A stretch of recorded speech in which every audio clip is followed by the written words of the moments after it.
To eating vegetables, it can be a challenge to reach the daily recommended serving. So this morning, registered dietitian Susan Watson joins us with some tips on how we can incorporate more vegetables into our diet. Susan, really good to see you. Thanks for having me in today. So we were talking about how difficult it is to reach that recommended daily intake, but let's start off with exactly how much we should be reaching for.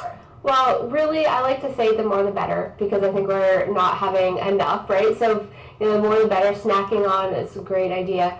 But, if you take a look at lunch and supper, if you can get 2 cups at lunch and 2 cups at supper, you'll be easily meeting your nutrition needs, but that doesn't mean that you can't have more. Right, of course. I like that guideline, 2 cups at lunch and 2 cups at dinner. Now, typically when we think about adding more greens or adding more vegetables, people think salad. Right. It's kind of boring.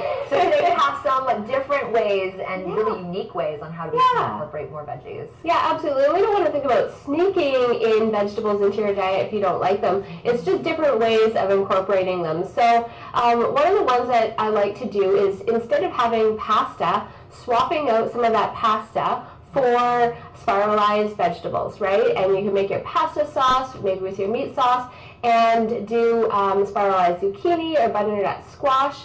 Very good idea. I have a spiralizer at home myself. I love spiralizing the zucchini. The only problem with that is you really have to watch out for the different shapes. You have to find the right shape one. So I love the fact that it's already spiralized for you, ready to go. Healthy convenience food, right? Yeah, absolutely. And then beside the spiralized squash, we have sweet potato fries. Yes, exactly. So swapping out your regular potato for sweet potato fries is also a great way to just try something different to get some more vegetables in. One of the other tips that I find is very unique is the multi-use cauliflower can be when it comes to adding vegetables to your diet. So one of the things that is fun to do is to roast up cauliflower or bake up cauliflower, boil it, and mix it 50-50 with mashed potatoes. I never heard of that. That's incredible. And you were saying that you can't even taste it. You can't even taste it. So this is good for picky eaters as well, little children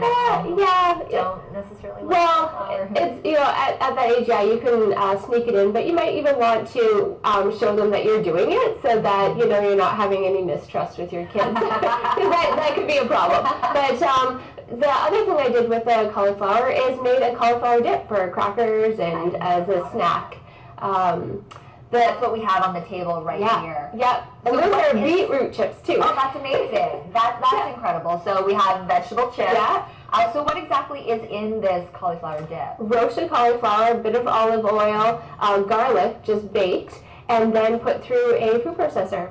Wow, it's simple. Yeah, very easy. simple. And I've also heard of using cauliflower rice in replacement exactly. of It's very versatile. Yeah, that's incredible. Yeah. So we're talking about roasting vegetables or roasting the cauliflower. Here on the table we also have some soup. Yes. This is from roasted veggies. Yes, it's very easy to do. This soup right here was tomatoes, carrots, peppers, onions, everything that you put in the soup, but just roasted on a sheet pan and then put through a blender as well. So very easy, doesn't take any time at all. You can also, when it comes to baking, infuse vegetables like this is pumpkin puree, put into muffins. It cuts back on a little bit of the fat. Right. And we already know about even carrot muffins, zucchini muffins. Zucchini bread. I didn't think it was too terribly unique, so that's exactly a way to incorporate vegetables into healthy baking. Oh, that's incredible. Now this last bit I absolutely love. Looking at this plate of carrots, it looks really inconspicuous, but there's a really unique way of incorporating it into any sort of meat dishes. Yeah, I like to do ground beef and do 50-50 ground beef with chopped up carrots. So this was just carrots put through a food processor again, into like the same size as ground beef. But you can do 50-50 with ground beef and a meat sauce, or even meatballs. You can add in the vegetables, either zucchini or carrots, into meatballs just to add more vegetables. Wow, and would stretch you it out. cook it first before adding it into the meatballs, or would you just I would just mix them raw like that with the raw meat, and then it would cook together. Wow, this is really fun, and I like how you mentioned earlier to incorporate it, this idea with the children so that they can see that you're adding vegetables. Yeah. It's a fun thing to do with the family. Wow, so great. So if people wanted more information about any of these tips that you mentioned today, where can they go? alittlenutrition.com. And what about some future references if people needed more help with maybe personalizing their diet? Yeah, meeting with a registered dietitian. All of these tips is what we would do to help somebody implement this into their life.